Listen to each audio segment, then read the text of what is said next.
নমস্কার বন্ধুরা, অনেক দিন হয়ে গেল পিকনিক হয়েছে কিন্তু ভয়েস দিতে পারিনি আমি যে কি হয়েছিল। তো সকালবেলার এই যে টিফিন থেকে শুরু করে দেখাচ্ছি। সকালবেলা ছিল পাউরুটি এবং লাড্ডু, আর ছিল আমাদের স্পেশাল, সেটা হলো মুড়ি, চানাচুর, ছোলা, পেঁয়াজ, লঙ্কা এই সমস্ত দিয়ে মুড়ি মাখা।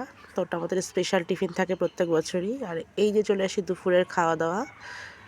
তো এখানে সবাই বসে গেছি খেতে। ওখানে মিঠু আছে, কাকুলি আছে, আর এই যে আমাদের খাবার দাবার পড়ে গেছে। সবাইকে বাড়িতে করে মাংস দেওয়া হয়েছিল। আর এখানে ছিল এই যে ফ্রাইড রাইস, আর ছিল হচ্ছে চিকেন কষা। এই যে পাশে কিছু মানুষ বসেছে, এই পাশে টেবিলটা আমাদের লাস্ট ব্যাচই ছিল আর কি। তো এবার আমি বসে গেছি খেতে। এই যে, তো আমার এক্সপ্রেশনটা দেখলেই বুঝতে পারবেন খাবারটা কতটা টেস্টি ছিল।